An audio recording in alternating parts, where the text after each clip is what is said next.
नमस्कार। मेरा नाम एनुका शारवा, व्याख्याता शासकीय कन्या उच्चतर माध्यमिक विद्यालय डोंडी लोहारा है। मेरा विषय है छत्तीसगढ़ी बोली भाषा के बिंब और प्रतिमान।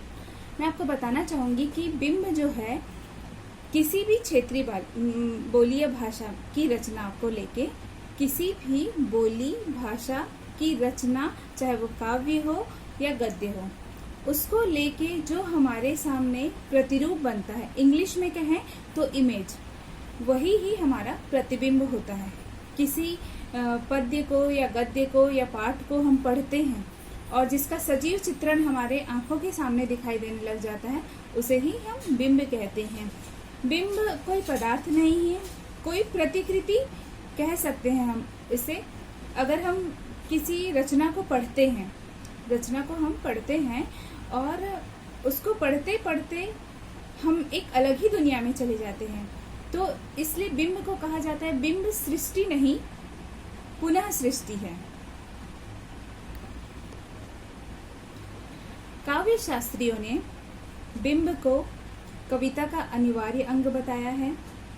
बिंब शब्दों द्वारा चित्रित किए गए संवेदनात्मक चित्र है जो अपने संदर्भ में मानवीय संवेदनाओं को उभारता है और उसको पढ़ते पढ़ते पाठक के हृदय में उतार देता है।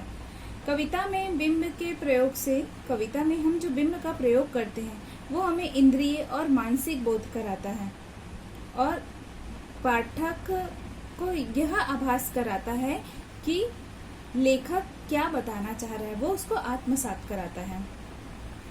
बिंब जो है, इसकी अनुभूति हम अपने पांचों ज्ञानेंद्रियां है ना, चक्षु, नाद, गंध, स्वाद, स्पर्श, पांचों द्वारा हम अनुभव कर सकते हैं। कभी कभी हम जैसे रचनाओं को पढ़ते पढ़ते एक मिठास सी आने लग जाती है, तो ये भी हमें क्या है, रचनाकार की देन है कहना चाहिए। जैसे कि मैं एक उदाहरण बताऊंगी आपको। हमारा राजगीत है छत्तीसगढ़ी का, अरपा पैरी के धार महानदी है अपार। अब देखो, हमें पता है कि अरपा एक नदी है, उसको पढ़ते ही, जैसे ही हम अगर उसको एक लय में पढ़ें या सुने, तो हमारे आंखों के सामने उस नदी का चित्र और उसकी धाराएं जो बह रही है वो हमें दृष्टिगत होता है। तो ये था छत्तीसगढ़ी बोली में बिंब का महत्व, जो काव्य की उत्कृष्टता को बताता है। अब मैं आपको बताना चाहूंगी कि प्रतिमान क्या होते हैं। प्रतिमान जो है, प्रतिमान को हम किसी रचना का अवयव या चिन्ह कह सकते हैं। जैसे कि प्रतिमान एक चिंतन का विषय है, जिसमें व्यक्ति को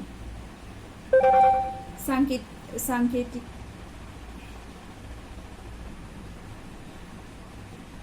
जिसमें व्यक्ति को संकेत के माध्यम से बहुत कुछ चीजें रचनाकार बताना चाहता है। जैसे कि उसमें होता है कि कुछ 5 तरीके के संकेत होते हैं प्रतिमानों में।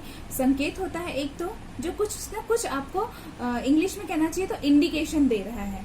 फिर संक्षिप्तता होती है, हम बहुत सारी चीजों को बताना चाहते हैं लेकिन कम शब्दों में बता देते हैं। उसके बाद कोई ना कोई इसमें रहस्य होता है, रहस्य किसी भी रस से संबंधित हो सकता है। उसके साथ साथ होती है उसमें बौद्धिकता, मतलब आप बुद्धि के प्रयोग करके ही उन चीजों को समझ सकते हैं। उसके बाद है भाव प्रकाशता, पाठक क्या अनुभव करता है। एक ही रचना को अलग अलग पाठक पढ़ के उसकी अलग अलग रसों का आनंद ले सकता है।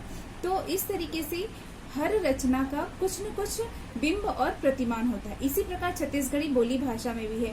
जैसे कि हम अभी, मैंने पहला उदाहरण बिंब के लिए आपको बताया था कि हमारा राजगीत जो है, अरपा पैरी के धार महानदी है अपार, इसको पढ़ते ही हमें क्या होता है, बिंब के रूप में उसका यह चित्रण मिलता है कि हम नदियां बह रही है और अरपा कोई नदी है। लेकिन अगर प्रतिमान की बात करूं तो हमें ये दिखता है कि अरपा पैरी के धार महानदी है अपार।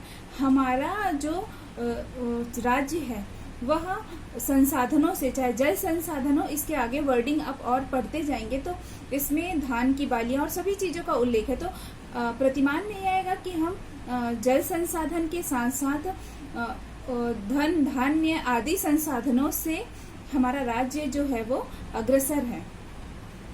उम्मीद करती हूँ आपको ये मेरा